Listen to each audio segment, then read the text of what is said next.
Mais força, pessoal. Tamo junto mais uma manhã. Mais um Fala Correlity. Fala Correlity número 13. Estamos olhando para o texto de Eclesiastes capítulo 3. Estamos nos aproximando dos ensinos do Correlity, este pregador, este professor, este que ajunta pessoas, que convoca pessoas. E eu e você somos convocados aí para nos aproximar das suas orientações, para ordenarmos nossa vida, do modo como fazemos gestão da nossa vida, das nossas emoções, das nossas posturas, que mais uma vez eu e você possamos nos aproximar de Deus e a palavra de Deus encontre lugar em nossa jornada.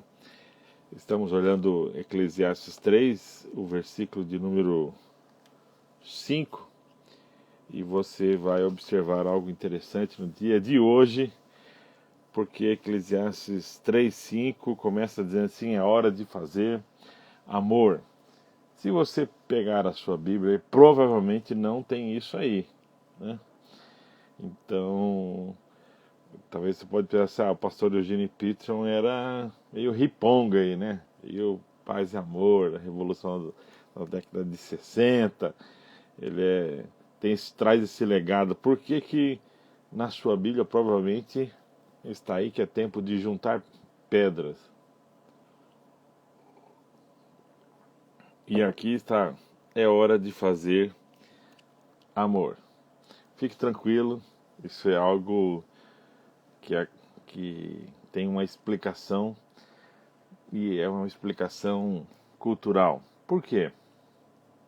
Muitos dos verbos, muitas das expressões que nós temos nas línguas antigas, elas são reconstruídas a partir do seu uso.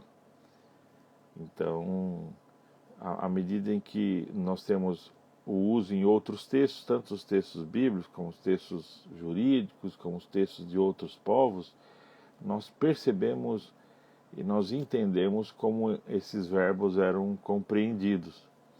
Então, essa expressão, realmente é a expressão juntar pedras. A grande pergunta é: o que quer dizer essa expressão juntar pedras? Porque se você observar o contexto, nós estamos falando ali, é hora de chorar e rir, é hora de lamentar e se alegrar. Ou seja, você se contrai e você salta de alegria, você faz a dancinha. Aí nós temos uma linha depois: eu abraço e deixo de abraçar. E no meio disso, eu vou juntar pedras. Ué, porque esse salto aqui do Correlity, ele está falando de emoções, de sentimentos, e de repente ele pula aqui de juntar pedras e eu junto pedra e espalho pedras. Lá atrás ele tinha falado de construir, né, e de destruir. Por que ele lembrou aqui, teve um lapso?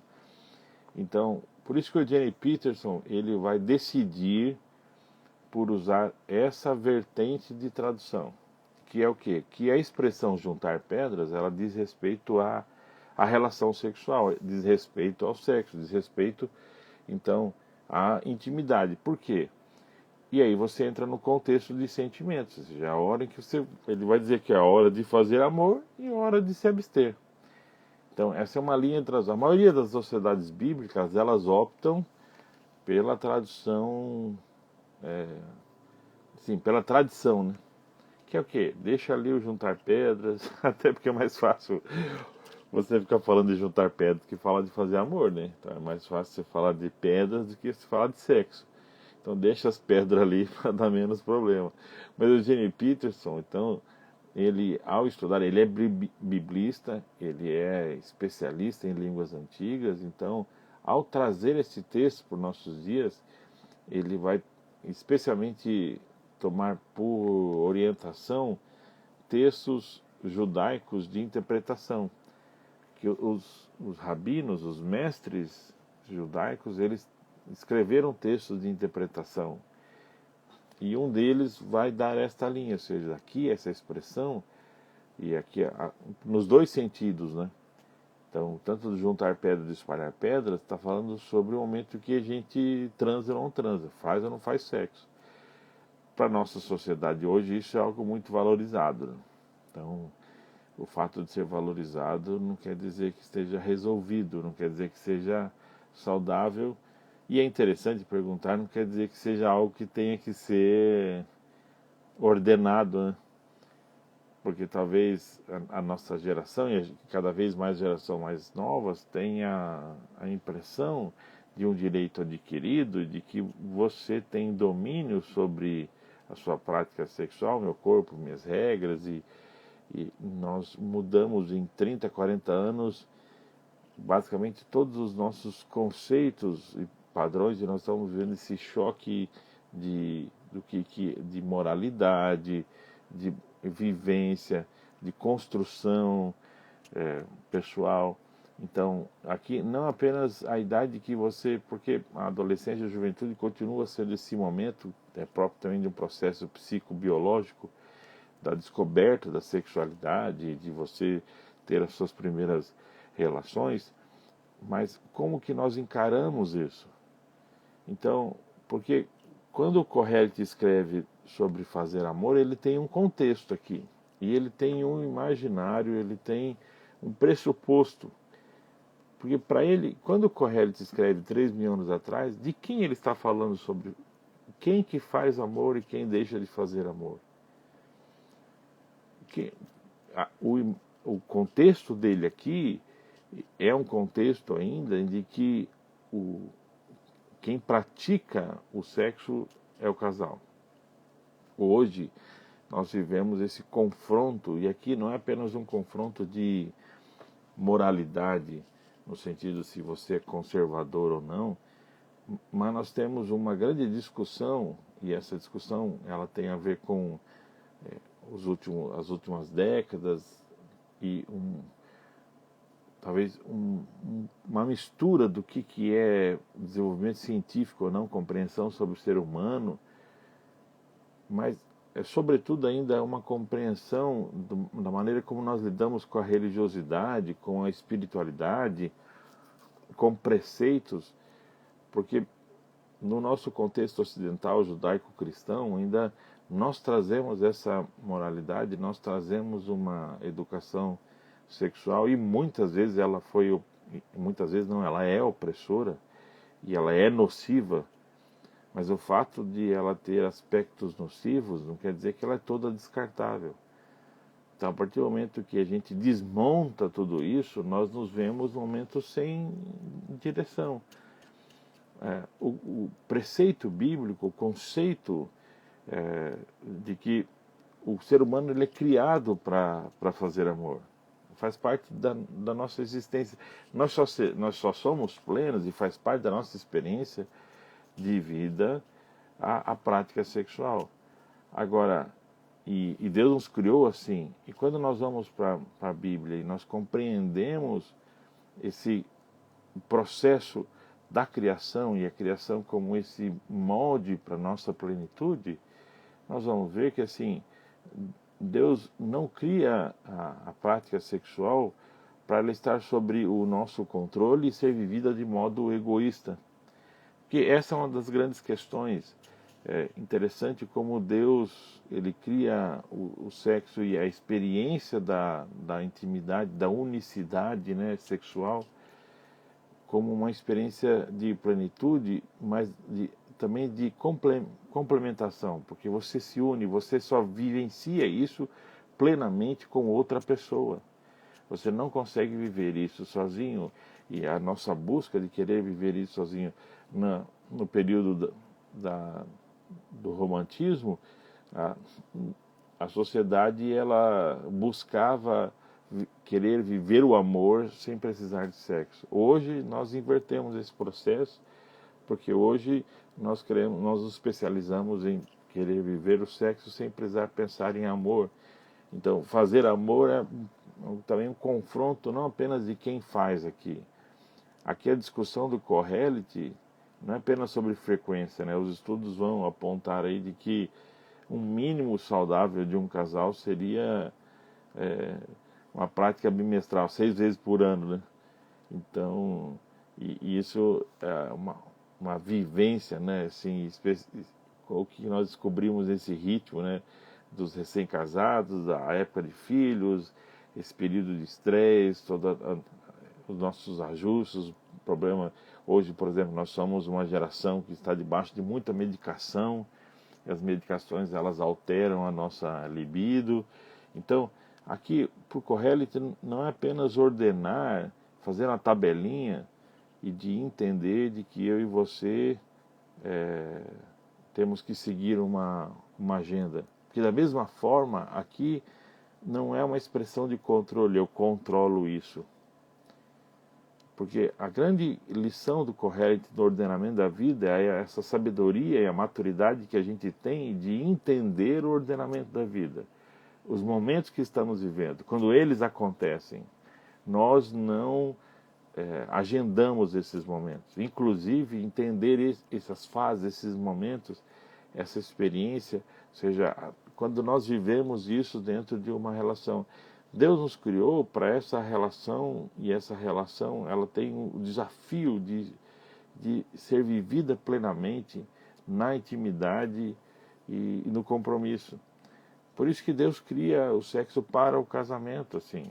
E isso é um conceito agressivo aos nossos ouvidos, né, do século XXI e para as nossas gerações pós-revolução sexual, sobre isso.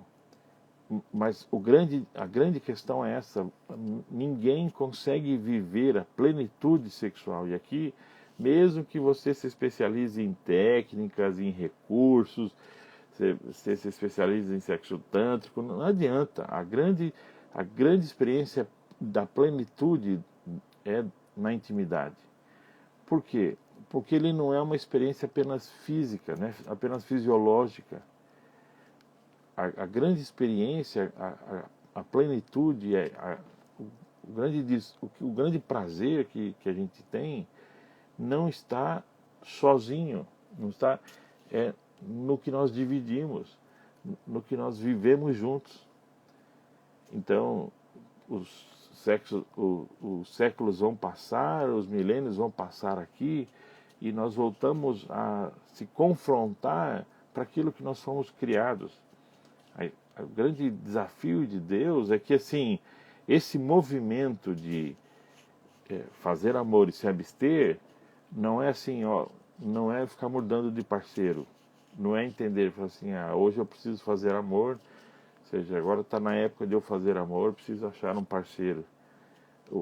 Aqui, por Kohelet, ele tem como pressuposto de que você tem uma relação de compromisso, de intimidade, de complementação, de companheirismo, de parceria, esse de uma só carne, uma pessoa que vai além apenas do que uma experiência fisiológica. E nós vivenciamos isso na jornada. Essa pandemia foi um desafio para nós entendermos isso.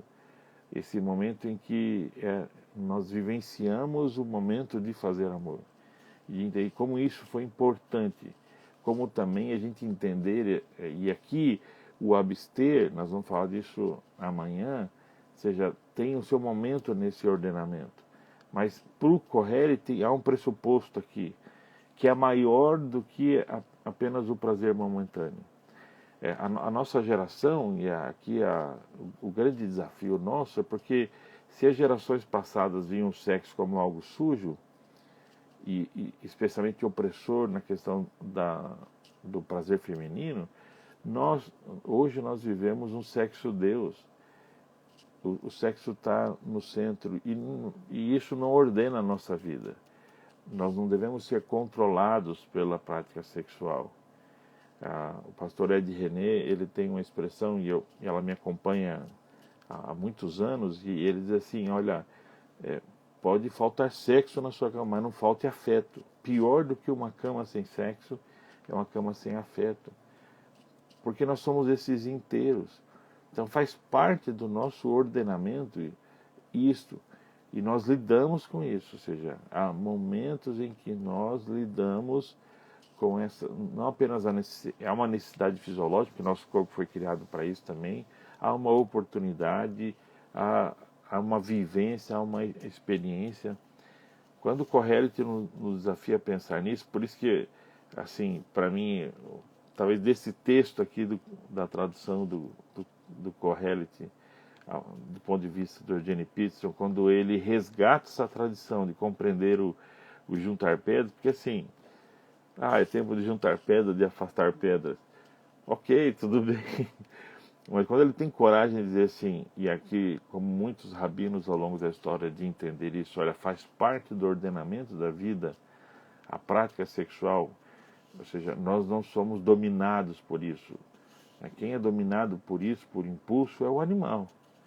Ou seja, nós temos a capacidade de entender isso, de ordenar isso, de vivenciar isso, de mergulhar nesses momentos, de viver intensamente isso.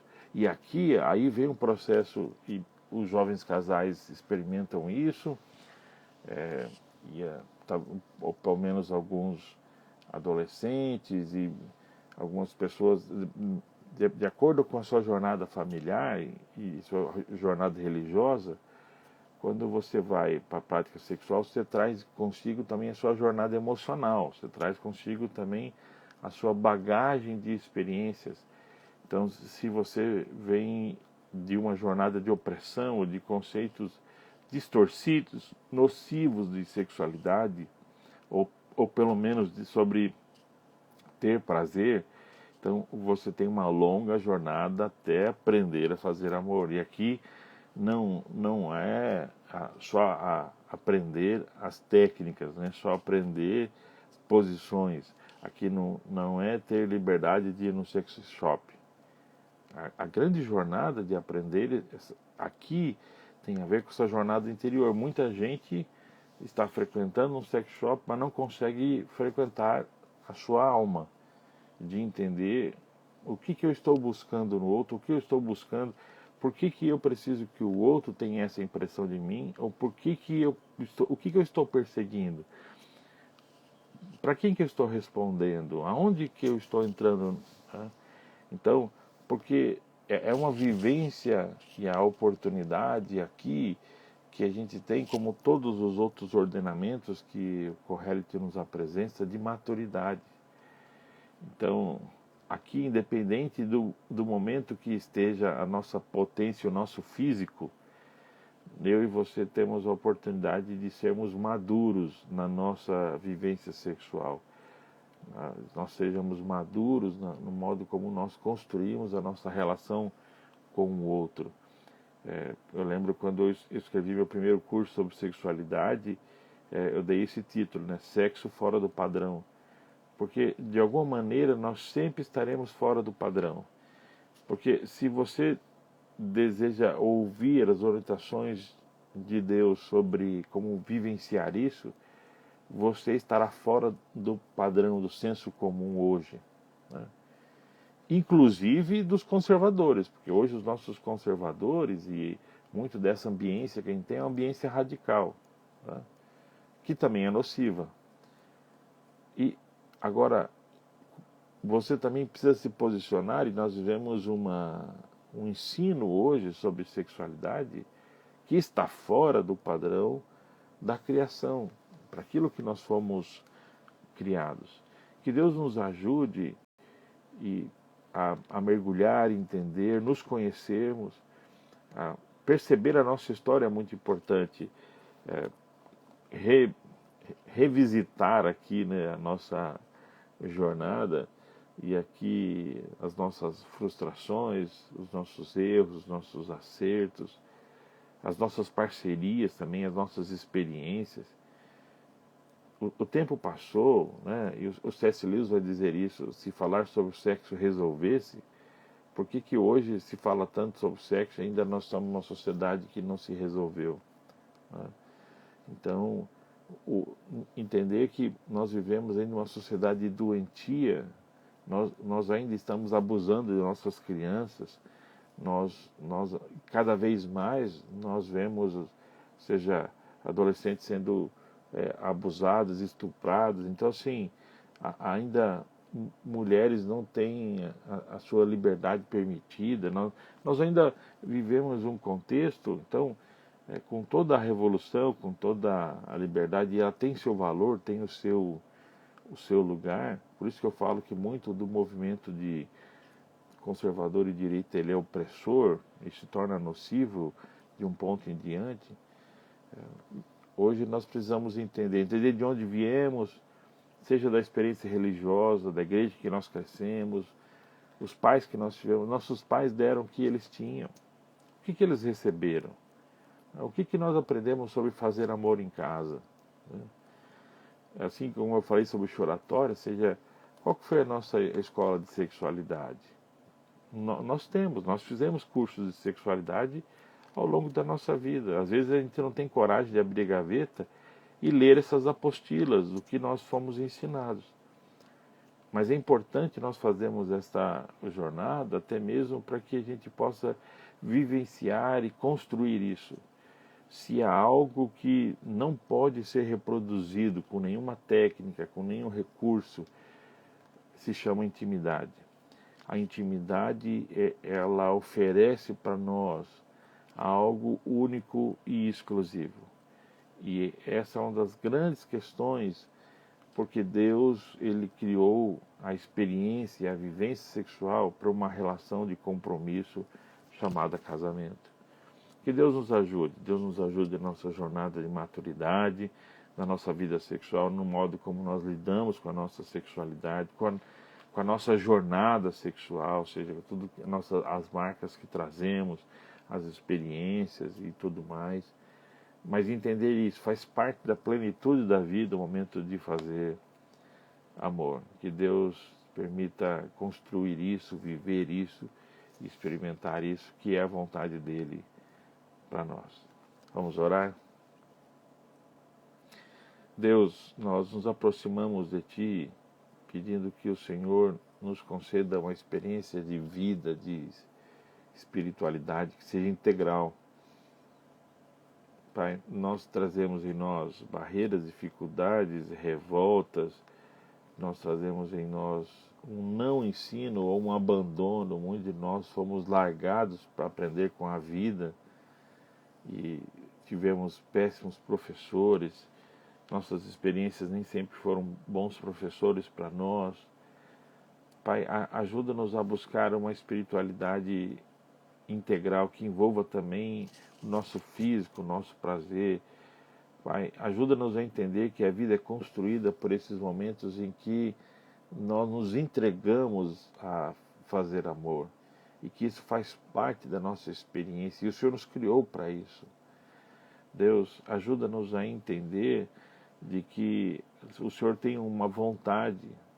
Ajuda-nos a sermos sinceros, verdadeiros contigo e aproxima-nos de pessoas, dá-nos oportunidades, ó Deus, de trabalhar o que pensamos e o que nós sentimos. Deus, olha para as nossas relações, olha para os nossos casamentos, ó Deus. Muitas vezes as nossas crises não estão na nossa quantidade das vezes em que nós fazemos amor, mas são questões mais profundas. Deus, tem misericórdia, visita as nossas relações. Pai, a começar pela oportunidade de aprendermos a conversar, se comunicar melhor, expressar o que sentimos. Ajuda-nos, ó Deus. Pai, tem misericórdia desta geração, ajuda-nos a educar nossos filhos, Pai, de modo saudável.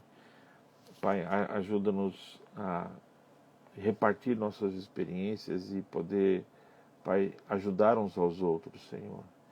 Deus, nós mais uma vez te pedimos, tem misericórdia dos nossos dias. Pai, tem misericórdia, Deus, dessas crianças que estão na solidão, no silêncio e na dor do abuso, Senhor. Tem misericórdia, Pai. Tem misericórdia destas casas onde há, Senhor Deus, sofrimento por causa disso. Pai, lembra dos nossos dias. Abençoa aqueles que estão nos servindo, estão na linha de frente, médicos, servidores públicos. Tem misericórdia, Deus, das estruturas de governo e de poder do nosso país. Pai, nós pedimos que o pão ele possa chegar à casa do necessitado, a alegria possa chegar, ó Deus, na casa do desespero, ó Deus, e a esperança possa chegar, Pai, o consolo na casa do luto. Assim pedimos, abençoa-nos, ó Pai, em nome de Cristo Jesus. Amém.